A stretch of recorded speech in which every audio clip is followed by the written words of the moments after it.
Hello friends, welcome to next current. स्वागत है आप सभी का हमारे यूट्यूब चैनल नेक्स्ट करंट पर।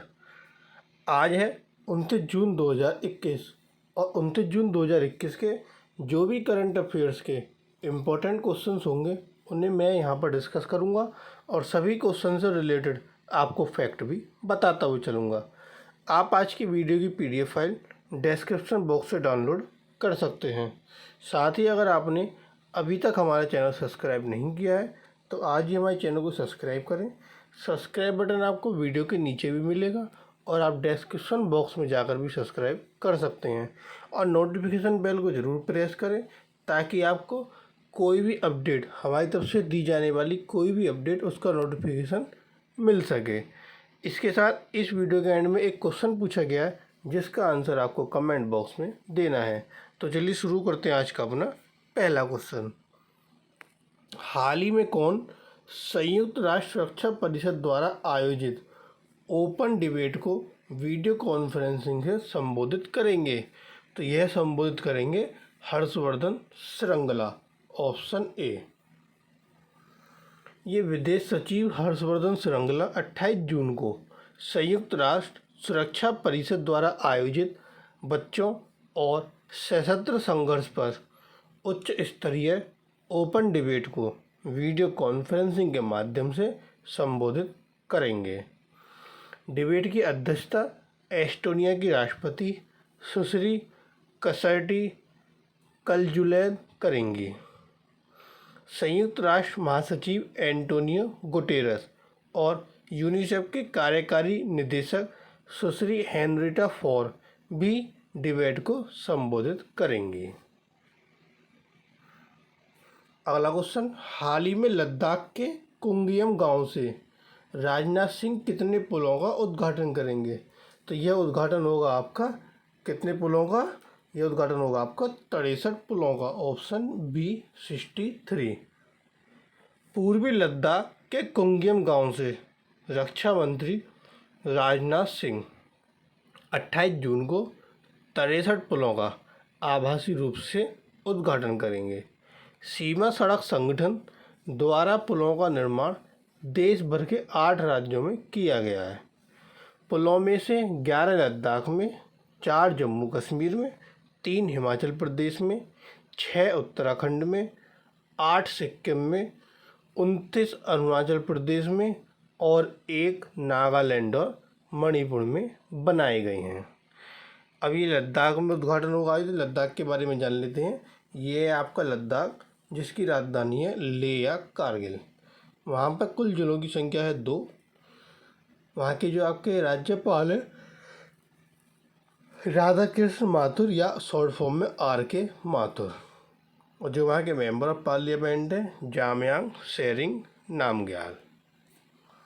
अगला क्वेश्चन, बंकिम चंद्र चटर्जी की जयंती कब मनाई जाती है? तो यह जयंती 27 जून को मनाई जाती है, ऑप्शन सी 27 जून।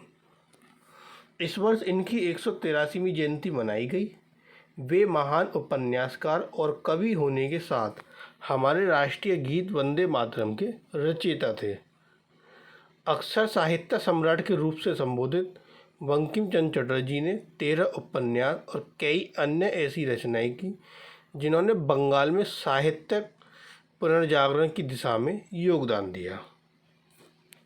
अगला क्वेश्चन, हाल ही में तीरंदाजी में किसने रूस की एलेना ओसीपोवा को 6-0 से हराया? तो ये हराया भारत की दीपिका कुमारी ने, ऑप्शन डी। भारत की दीपिका कुमारी ने 27 जून को महिला व्यक्तिगत रिकर्व स्पर्धा के फाइनल में रूस की एलेना ओसीपोवा को 6-0 से हराया। उन्होंने पेरिस में विश्व कप स्टेज थर्ड में एक दिन में स्वर्ण पदक की हैट्रिक पूरी की। वे मिश्रित रिकर्व इवेंट और स्वर्ण पदक विजेता महिला रिकर्व टीम का भी हिस्सा थीं।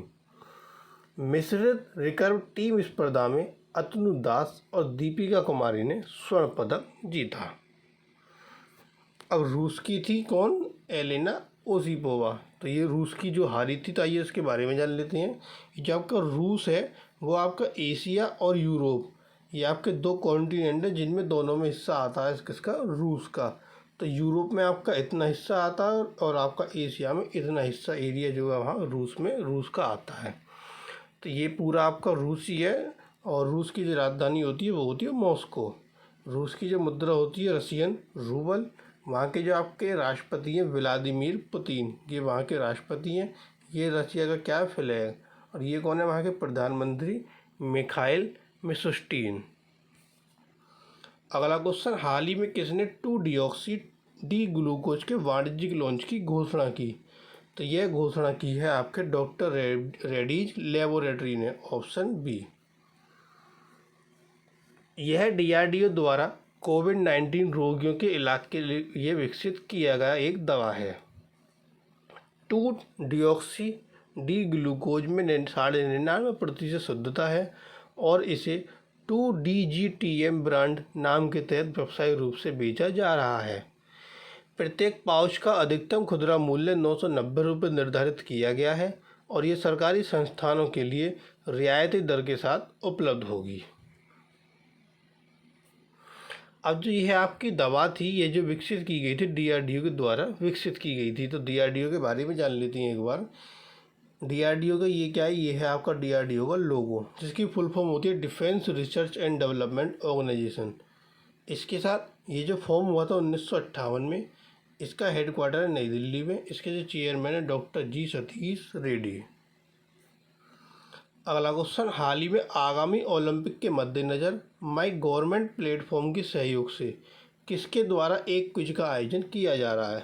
तो माई गवर्नमेंट प्लेटफॉर्म के सहयोग से एक क्विज का आयोजन भारतीय खेल प्राधिकरण और भारतीय ओलंपिक संघ दोनों के द्वारा किया जा रहा है। ऑप्शन सी सही होता है इसका, भारतीय खेल प्राधिकरण और भारतीय ओलंपिक संघ। प्रतिभागियों को 120 सेकंड के भीतर 10 सवालों के जवाब देने होंगे। ये जो क्विज होगी आपकी माई गवर्नमेंट ऐप पर, या माई गवर्नमेंट आप वेबसाइट भी यूज कर सकते हैं, आप ऐप भी यूज कर सकते हैं। माई गवर्नमेंट का प्लेटफॉर्म है वो, जिसमें क्या होगा, जो 120 सेकंड का टाइम मिलेगा। 120 सेकंड का मतलब 2 मिनट का टाइम होगा और 2 मिनट में 10 सवालों के जवाब देने होंगे। यह कुछ पिछले और वर्तमान ओलंपिक और एथलीट पर आधारित होगी। जो पहले ओलंपिक हो चुका है और जो वर्तमान में चलेगा वो इन दोनों पर क्या होगी, ये कुछ आधारित होगी। और जो क्विज है वो आपकी 22 जुलाई तक चलेगी, यानी कि आपका ओलंपिक खेल जो स्टार्ट होंगे वहाँ तक ये क्विज जब तक आपकी ये क्विज चलती रहेगी। अब जो ओलंपिक खेल हो रहे हैं वो आपके टोक्यो में हो रहे हैं और टोक्यो जो है जापान की राजधानी है। तो जापान के बारे में जान लेते हैं एक बार। ये है आपका जापान, जिसकी राजधानी है टोक्यो। वहाँ की मुद्रा जापानीज येन। एम्परर नारुहितो, ये क्या वहाँ का जापान का फ्लैग। और ये कौन है, योशिहिदे सुगा, वहाँ के प्रधानमंत्री। अगला क्वेश्चन, हाल ही में झारखंड राज्य क्रिकेट संघ ने किसके साथ एक लीज एग्रीमेंट पर हस्ताक्षर किए। तो ये हस्ताक्षर किए सेल बोकारो स्टील प्लांट के साथ, ऑप्शन डी। झारखंड राज्य क्रिकेट संघ ने झारखंड के तीसरे अंतर्राष्ट्रीय क्रिकेट स्टेडियम के निर्माण के लिए सेल बोकारो स्टील प्लांट के साथ एक लीज एग्रीमेंट पर हस्ताक्षर किए। स्टेडियम तैयार होने पर बोकारो, जमशेदपुर और रांची के बाद अंतर्राष्ट्रीय क्रिकेट मैप में शामिल होने वाला झारखंड का तीसरा शहर बन जाएगा।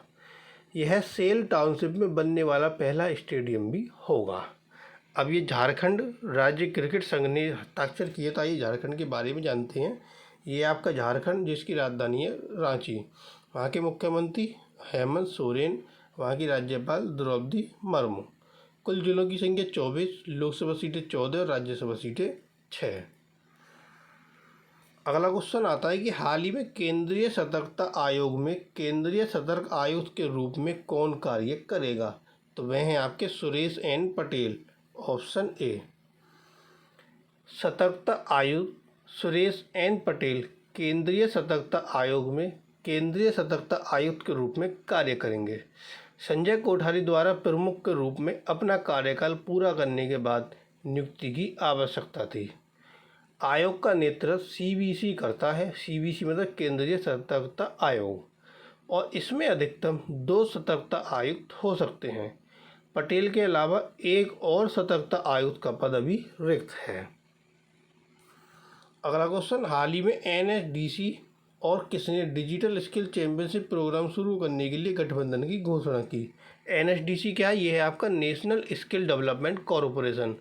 और व्हाट्सएप ने, ऑप्शन सी, व्हाट्सएप ने मिलकर डिजिटल स्किल चैंपियन प्रोग्राम शुरू करने के गठबंधन की घोषणा की। इसका उद्देश्य भारत के युवाओं को डिजिटल कौशल पर प्रशिक्षित करके उन्हें रोजगार के लिए तैयार करना।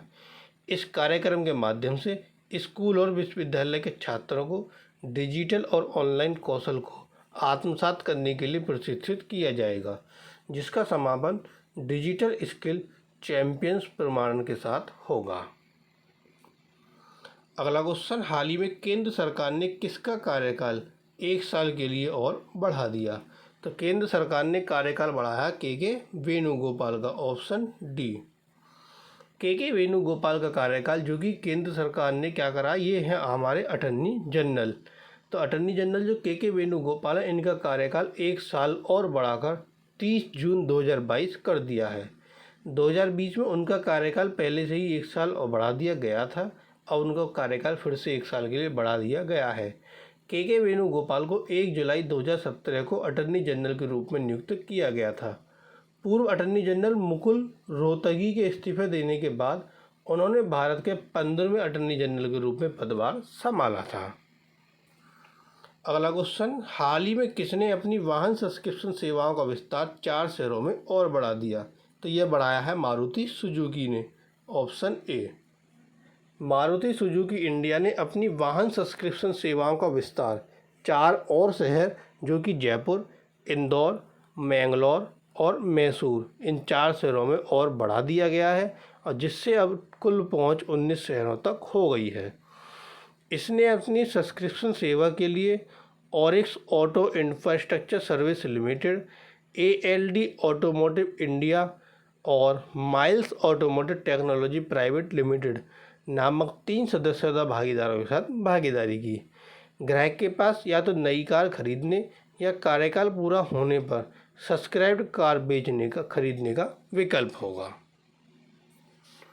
अगला क्वेश्चन, हाल ही में किसने इंडेक्स फंड लॉन्च करने की घोषणा की? तो यह घोषणा की है नवी म्यूचुअल फंड ने, ऑप्शन बी।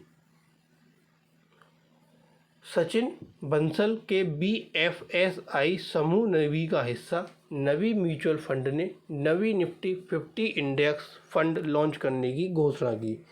यह एक ओपन एंडेड इक्विटी स्कीम है जो निफ्टी 50 इंडेक्स की तरह होगी, जिसमें पैसिव फंड कैटेगरी में किसी भी अन्य इंडेक्स योजना की तुलना में सबसे कम लागत होगी। 10 दिवसीय NFO सदस्यता के लिए 3 जुलाई को खुलेगा और 12 जुलाई को बंद होगा। अगला क्वेश्चन, हाल ही में किसने अपने कैरियर में पहली बार बैक टू बैक रेस जीतने के लिए स्टारियन ग्रां प्री में अपना दबदबा बनाया? तो यह दबदबा बनाया मैक्स वेरस्टैपन ने, ऑप्शन डी। मैक्स वेरस्टैपन ने 27 जून को अपने कैरियर में पहली बार बैक टू बैक रेस जीतने के लिए स्टारियन ग्रां प्री में अपना दबदबा बनाया। हैमिल्टन के साथ वोल्टेरी बोटास सर्जियो पेरेस से आगे तीसरे स्थान पर रहे, और रेडबुल और मर्सिडीज ने एक बार फिर शीर्ष 4 स्थानों पर कब्जा किया। यह वेरस्टैपन के कैरियर की 14वीं और सीजन की चौथी जीत थी। एक रेस जीतने पर 25 अंक मिलते हैं। अगला क्वेश्चन, हाल ही में किस राज्य के तट पर अग्नि श्रृंखला की एक नई मिसाइल का सफलतापूर्वक परीक्षण किया गया? तो ये सफलतापूर्वक परीक्षण हुआ उड़ीसा के तट पर, ऑप्शन ए उड़ीसा। भारत ने 28 जून को उड़ीसा के तट पर अग्नि प्राइम के रूप में जानी जाने वाली अग्नि श्रृंखला की एक नई मिसाइल का सफलतापूर्वक परीक्षण किया। नई परमाणु सक्षम मिसाइल पूरी तरह से मिश्रित सामग्री से बनी है, और यह एक टेस्ट बुक लॉन्च था। यह एक कनिस्त्रीकृत मिसाइल है जिसकी मारक क्षमता 1000 से 2000 किलोमीटर के बीच है। अब ये उड़ीसा के तट पर इसका परीक्षण हुआ, तो उड़ीसा के बारे में जानते हैं। ये आपका उड़ीसा, जिसकी राजधानी है भुवनेश्वर। वहाँ के मुख्यमंत्री नवीन पटनायक और राज्यपाल प्रोफेसर गणेशी लाल माधव। कुल जिलों की संख्या 30, लोकसभा सीटें 21 और राज्यसभा सीटें 10। अगला क्वेश्चन, हाल ही में यूक्रेन और किस देश ने काला सागर और दक्षिण यूक्रेन में 30 से अधिक देशों को शामिल करके सैन्य अभ्यास शुरू किया? ये सैन्य नहीं है, ये सैन्य है, सैन्य अभ्यास। तो यह अभ्यास यूक्रेन और United States means America, option B सही होता है। इसको यूनाइटेड स्टेट्स ऑफ अमेरिका बोलते हैं पूरा। इसने मिलकर क्या किया, जो 30 से अधिक देश थे उनको शामिल करके सैन्य अभ्यास शुरू किया। रूस द्वारा रद्द करने के आह्वान के बावजूद यूक्रेन और अमेरिका ने 28 जून को काला सागर और दक्षिण यूक्रेन में 30 से अधिक देशों को शामिल करके सैन्य अभ्यास शुरू किया। सी ब्रिज 2021 2 सप्ताह तक चलेगा और इसमें नाटो और अन्य सहयोगियों के लगभग 5000 सैन्य कर्मी और लगभग 30 जहाज और 40 विमान शामिल होंगे। अमरीकी मिसाइल विध्वंसक यूएसएस रॉस और यूएस मरीन कॉर्प्स इसमें हिस्सा लेंगे। अब जो है यूक्रेन ने क्या किया है, इसमें शुरू किया है इसको जो सैन्य अभ्यास है। तो पहले यूक्रेन के बारे में जानते हैं। ये आपका यूक्रेन जिसकी राजधानी है कीव, वहाँ की जो मुद्रा है आपकी रिवनिया, वहाँ की जो राष्ट्रपति हैं वोल्डिमिर जेलेंस्की। ये यूक्रेन का क्या है आपका फ्लैग, और यूक्रेन के प्रधानमंत्री डेनिस शामलाल। इसके बाद अमेरिका ने भी इसमें भाग लिया। तो आइए, यूक्रेन ने अमेरिका के साथ मिलकर ही इसमें भाग लिया था। तो ये आपका अमेरिका, और ये नीचे अमेरिका का क्या है फ्लैग। अमेरिका की राजधानी वॉशिंगटन डीसी, मुद्रा डॉलर, राष्ट्रपति जो बिडेन और उपराष्ट्रपति कमला हैरिस। अगला क्वेश्चन, हाल ही में किसने मारू स्ट्राइक का आयोजन किया? तो मारू स्ट्राइक का आयोजन किया शत्रुजीत ब्रिगेड ने, ऑप्शन सी। 27 जून को भारतीय सेना के शत्रुजीत ब्रिगेड ने मारू स्ट्राइक का आयोजन किया, जो अपनी तीव्र प्रतिक्रिया क्षमता को प्रमाणित करने के लिए एक हवाई अभ्यास था। अभ्यास में भाग लेने वाले भारतीय सेना और भारतीय वायुसेना के तत्वों के बीच संयुक्त योजना और एकीकरण को शामिल करते हुए तैयारी की एक श्रृंखला से पहले यह अभ्यास किया गया था। अगला क्वेश्चन, हाल ही में इसरो ने पहला मानव रहित मिशन लॉन्च करने के लिए किस लॉन्चर को चुना? तो ये लॉन्चर चुना गया GSLV Mark 3, option D. ISRO मानव अंतरिक्ष यान कार्यक्रम गगनयान के हिस्से के रूप में दिसंबर 2021 में पहला मानव रहित मिशन लॉन्च करेगा। गगनयान कार्यक्रम का उद्देश्य एक भारतीय प्रक्षेपण यान पर मनुष्यों को पृथ्वी के निचले ऑर्बिट में भेजना और उन्हें सुरक्षित रूप से पृथ्वी पर वापस लाने की क्षमता प्रदर्शित करना है। मिशन के लिए इसरो के heavy lift launcher GSLV Mark 3 को चुना गया है। तो ये थे आपके आज के करंट अफेयर्स के क्वेश्चन। अब आता क्वेश्चन ऑफ द टुडे। आज का जो आपके लिए प्रश्न है जिसका आंसर आपको कमेंट बॉक्स में देना है, वह प्रश्न है कि हाल ही में कौन टोक्यो ओलंपिक के लिए क्वालिफाई करने वाले पहले भारतीय तैराक बन गए? तो वो कौन बन गए? 4 क्वेश्चन आपको दिए गए, चार आंसर आपको दिए गए, एक आंसर आपको कमेंट बॉक्स में देना है। इसके साथ जो कल क्वेश्चन पूछा गया था कि हाल ही में किसने अंतर्राष्ट्रीय श्रम संगठन के शासी निकाय के अध्यक्ष के रूप में कार्यकाल पूरा किया? तो वह थी अपूर्व चंद्रा, ऑप्शन ए। तो ये थे आपके आज के करंट अफेयर्स के इंपॉर्टेंट क्वेश्चन। अगर आपको वीडियो पसंद आए तो प्लीज़ वीडियो को लाइक, कमेंट और शेयर करें। ज़्यादा से ज़्यादा हमारे चैनल को सब्सक्राइब करें, और अगर आपने चैनल अभी तक सब्सक्राइब नहीं किया है तो प्लीज़ चैनल को सब्सक्राइब जरूर करें और नोटिफिकेशन बेल को प्रेस करना ना भूलें, ताकि आपको सभी वीडियो का अपडेट मिलता रहे।